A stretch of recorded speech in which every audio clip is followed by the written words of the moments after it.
Ini jelas merupakan teroris paling merajalela yang pernah ada. Mereka meminta dua kaki tangannya untuk menyamar sebagai tukang reparasi dan datang ke sebuah bank. Tepat saat tukang reparasi itu berbicara kepada petugas keamanan, teroris yang mengikutinya masuk dengan senjata dan menembak mati petugas keamanan tersebut. Kemudian teroris lainnya masuk dengan memakai topeng lalu mengirim kaki tangannya untuk berpura-pura menjadi sapam untuk berjaga di luar pintu. Dapat dikatakan bahwa pembagian kerja mereka cukup jelas. Setelah memasuki bank, mereka pertama-tama mengumpulkan semua orang dan menembak penjaga. Pada saat ini pimpinan mereka akhirnya muncul. Mereka kemudian mengambil kartu akses penjaga keamanan dan membuka lorong langsung ke berangkas. Tapi yang tidak mereka ketahui ialah bahwa sudah ada agen yang bersembunyi di bawah meja dan meminta bantuan. Namun para perampok datang ke sini bukan untuk merampok uang, tapi untuk sesuatu yang sangat penting.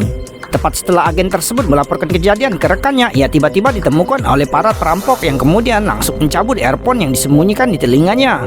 Pada saat yang sama, pemimpin di seberang telah membawa presiden ke berangkas dan memaksa presiden untuk membuka kunci pintu berangkas. Namun ketika mereka tiba di pintu terakhir, presiden bank tidak memiliki kewenangan untuk membuka pintu gudang. Maka pria itu mengeluarkan sebuah tabung lalu menyalakan las dan bersiap membongkar pintu gudang. Namun saat itu kedua agen ini sudah tiba di dekat bank dan menyamar sebagai turis yang sedang mencari jalan. Mereka memanfaatkan kesempatan itu untuk mendekati petugas keamanan di pintu lalu menjatuhkannya saat ia lengah. Keduanya kemudian memastikan bahwa pintu di dalam aman. Mereka bergegas masuk dan menembak dua perampok. Pada saat yang sama, suara tembakan juga terdengar di dalam berangkas dan sang pemimpin mempercepat lajunya saat melihat hal itu. Kedua pria itu membuat keputusan yang berani dan mereka segera melepaskan tembakan untuk menekan lawan lalu meluncur ke sisi lain.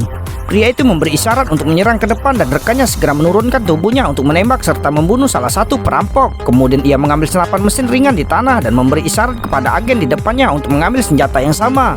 Pimpinannya telah mengelas 6 lubang besar di pintu lemari besi dan kemudian meletakkan bom yang telah dipersiapkan di dalamnya. Tapi mereka tidak punya banyak waktu tersisa saat ini, jadi setelah memasukkan semua bom ke dalam lubang, mereka harus meledakkannya segera. Di sisi lain, kedua agen masih ditekan. Pada saat kritis, agen itu mengeluarkan bom asap dan melemparkannya, lalu menyerang dengan cepat. Setelah membunuh semua musuh, keduanya kemudian mulai maju menuju berangkas. Di sisi lain, sang pemimpin sudah memasuki berangkas dan menggunakan bola listrik untuk membuka paksa kunci dan dengan cepat mendapatkan apa yang mereka inginkan. Tepat saat kedua agen sampai di pintu, mereka menemukan bahwa kaca di pintu anti peluru dan juga terkunci. Namun saat itu sang pemimpin datang dan dengan tenang berkata, "Kalian sudah terlambat," dan perampok itu pun berhasil melarikan diri.